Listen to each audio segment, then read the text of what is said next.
दुनिया भर के तरक्की पजीर ममालिक में खून की कमी बहुत आम है, जिसकी वजह से बहुत सारे लोग दिल और फेफड़ों की बीमारी में मुब्तला हो जाते हैं। इससे कैसे बचा जाए?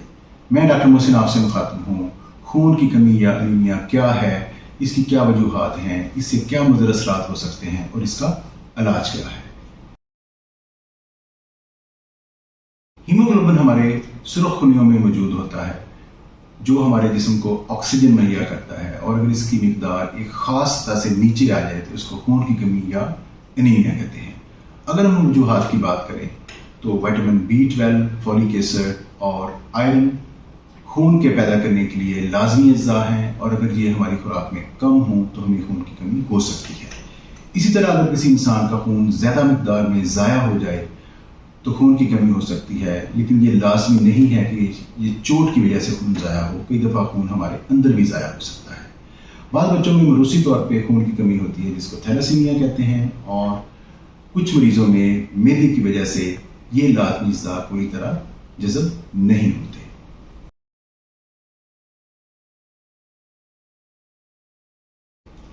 अगर हम अलामात की बात करें तो एनीमिया की वजह से मरीज की रंगत पीली होती है और वो कमज़ोरी और थकावट महसूस करते हैं। थोड़ा सा काम करने से उनको सांस चढ़ जाता है, और अगर ये कंडीशन ज़्यादा अरसे के लिए रहे तो उनके नाखून भी टूट सकते हैं। आम तौर पे ज़्यादातर लोग जो इससे मुतासर होते हैं उसमें बच्चे शामिल हैं, जिसकी वजह से उनकी जिस्मानी और ज़हनी नशोनुमा मुतासर हो सकती है और वो तालीम के मैदान में पीछे रह सकते हैं।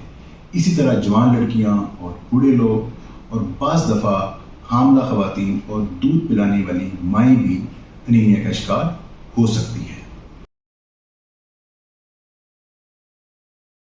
अगर हम इसके इलाज की बात करें तो इसको हम 3 हिस्सों में तकसीम कर सकते हैं।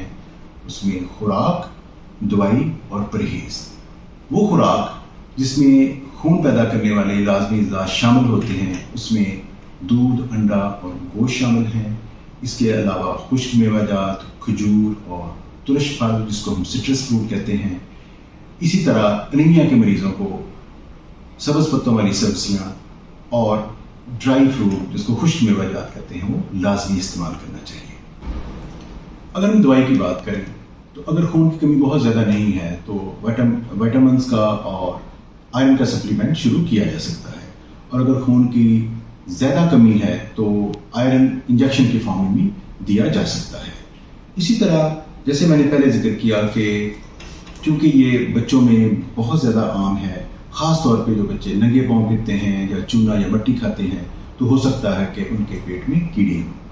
तो इसलिए छोटे बच्चों के नाखून हमेशा अच्छी तरह काट कर रखें और उनको खाना खाने से पहले अच्छी तरह साबुन के साथ हाथ धोने की तालीम दें। उनको डीवर्म करें और उसके बाद उनको आयरन सप्लीमेंट शुरू करें। इसी तरह जवान लड़कियों और बूढ़े लोगों की खुराक का खास ख्याल रखें और उनको भी सप्लीमेंट शुरू किया जा सकता है। इसी तरह हामला ख़वातीन में 4 माह से लेकर ज़चगी तक और ज़चगी के 6 माह बाद तक फॉलिक एसिड और आयरन का सप्लीमेंट जारी रखें, ताकि माँ बच्चे को खून की कमी से बचाया जा सके। जहाँ तक परहेज़ का तल्लुक़ है तो हमें अपने खाने पीने की आदत को बेहतर करने की ज़रूरत है। आजकल बाज़ारी खाने और होटलिंग का बहुत ज़्यादा रुझान है। हालांकि ये खानों में खून पैदा करने वाले लाजमी अज़्ज़ा बहुत कम मिकदार में होते हैं। बाज़ लोग ये कहते हैं कि हम तो बहुत अच्छा खाना खाते हैं और उनका वज़न भी ठीक होता है, लेकिन हीमोग्लोबिन टेस्ट कराने पर वो शदीद एनीमिया का शिकार होते हैं। इसी तरह बाज़ लोगों को खाने के फ़ौरन बाद चाय या कॉफ़ी पीने की आदत होती है, जिसकी वजह से ये लाजमी अज़्ज़ा उनकी आँत से पूरी तरह जज़ब नहीं होती। आखिर में मैं आपसे ये कहना चाहता हूँ कि एनीमिया एक नुकसानदेह बीमारी है, जिसकी वजह से हमारी क़ुव्वत मुदाफ़त बुरी तरह मुतासर होती है और हम बहुत सी बीमारियों के शिकार हो सकते हैं। खुदा न खास्ता हामला ख़वातीन का हमल ज़ाया हो सकता है, हमारे काम करने की सलाहियत कम हो जाती है, और जवान लड़कियों में चेहरों पर छाई पड़ सकती है और उनके बाल भी गिर सकते हैं।